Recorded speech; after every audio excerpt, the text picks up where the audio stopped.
this is probably the key that you're missing for your mixes to sound a lot more cohesive. Hey friends, Sebastian here.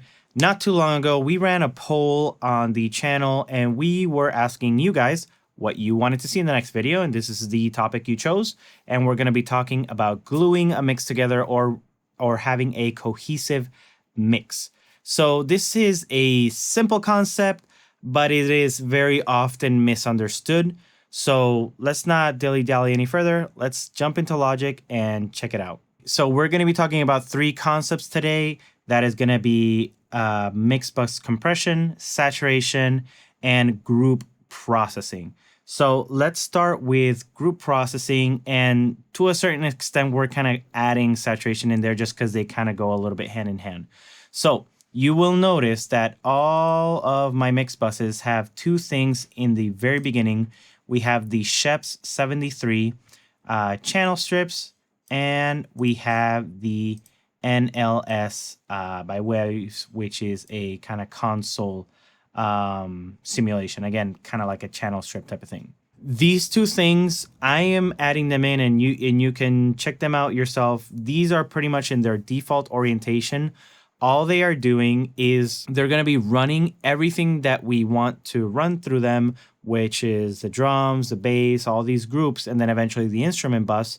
And it's going to be passing them through the same filter. So this is basically what happens when you're using a big analog console. You know, all these channels, all these inputs are going into the same type of preamps, the same type of coloring, as it were. So we are imitating that in the box. This is usually what is lost in the translation from analog to digital. It's just that harmonic distortion that these plugins are adding.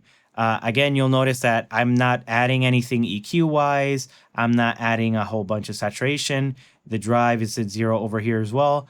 This is essentially all it's doing is just whatever inherent saturation that these analog gear produced when they made the plugins, they try to imitate that same thing. All I'm doing here in this particular bus, I'm dropping it by 3 decibels just because it was peaking. But other than that, it's not doing anything, you know, adding a whole bunch of different things. But you'll notice just how different this is going to sound in a second. So let's listen to the mix.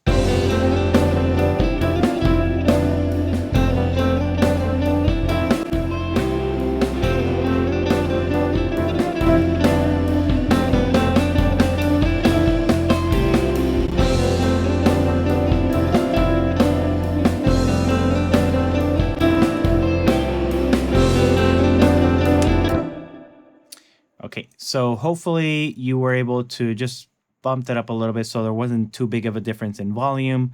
We're going to be adding a little bit of volume later, so that's why I felt comfortable reducing some of that volume going into them.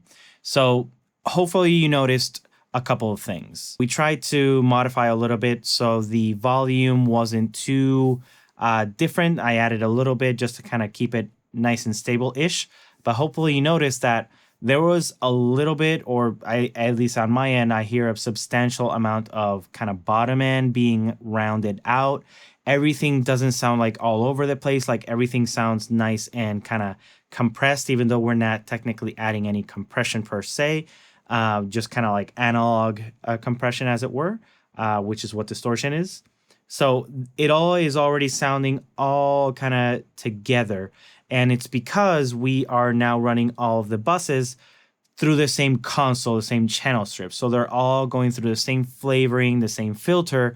So that is one very, very big way that you can use to get a cohesive mix. And that's something that I struggled with for a long time, where just it sounded all over the place. And this is the game changer for me, where you run everything through the same channel and all of a sudden everything just kind of clicks together without you having to do much mixing at all. I'm going to run it by you again, but you know, I want you to really listen in. You know, the difference is not in the volume, but in the sound, how spaced out things sound without it and how together they sound with.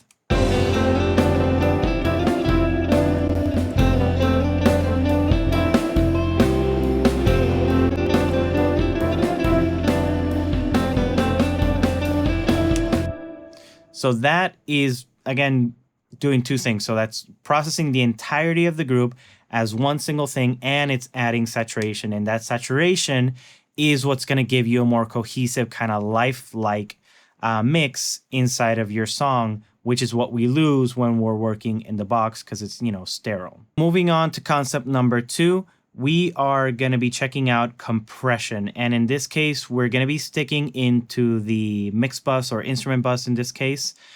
Before we start getting into the bus processing on the other end and what I'm doing over there, we'll just briefly touch on that. But these are the things that are going to get you a cohesive mix. The other ones are more stylistic choices for that particular bus. But on the compression side, I'm using 2 compressors. I'm using the SSL G-Comp compressor. This is a compressor that's known to be very gluey to kind of push things together in the mix. And I'm using an 1176 just because I really like that type of compression, that flavor of a little bit more kind of aggressive compression. Although in this case, the input is very low. It's not compressing a whole lot. I'm mainly using it just to add a little bit of volume back into the track.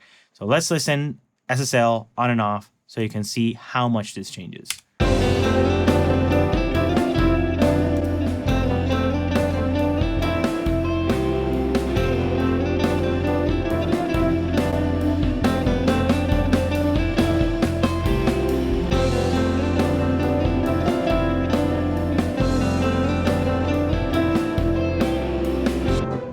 So hopefully you're noticing a couple things that since we started compressing, there's a lot more details that you're listening in, like the strings coming in a little bit more clearly, the piano coming in a little bit more clearly. All those details are, since we're compressing them in, those low details are coming up and the nice loud ones are coming down a little bit. So everything is sounding more cohesive, more glued together. This compressor, this is like the compressor to get when you're talking about glue, essentially. You can do this essentially with most other compressors, but the characteristics of the SSL are just unparalleled in that sense. And then we have an 1176 style compressor. In this case, this is the universal audio version of an 1176, the blue stripe. This is not adding a whole lot of compression. This is more so adding volume. So let's listen to that.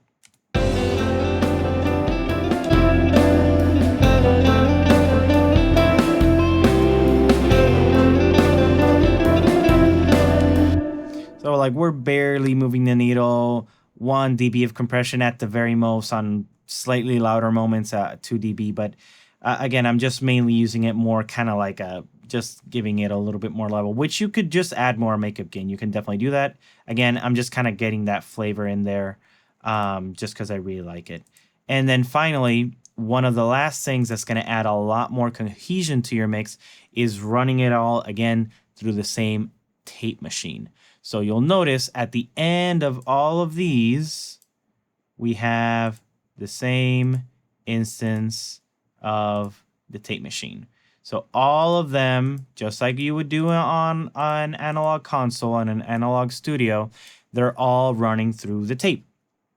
This, again, is adding different amounts of saturation and coloration, which is what you're looking for. And again, that's what's missing from your mix. Is if you're not doing this, you're not getting that cohesive sound because everything is just kind of going all over the place. This is what's going to get you that glued sound. So let's listen to it without, let's listen to it with.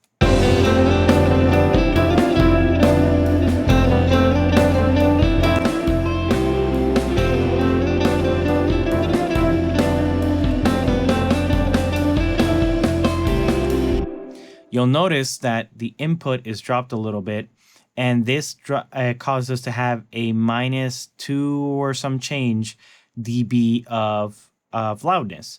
And that's just because like I usually aim for most of my buses to be at around -6 or so, 6, 7, sometimes even -9, because we can always add a little bit of volume later, but we don't want to be losing all of our headroom at the mix bus level or the instrument bus level, because then this has to go through a mix bus, which will have pretty much these same plugins just over here with different amounts of processing, and then run it through like a mastering bus and things like that. But this is the kind of final nail in that cohesive box, as it were, where it's really tying everything together. So let's listen to it without and with all together now, and just check out how this is sounding.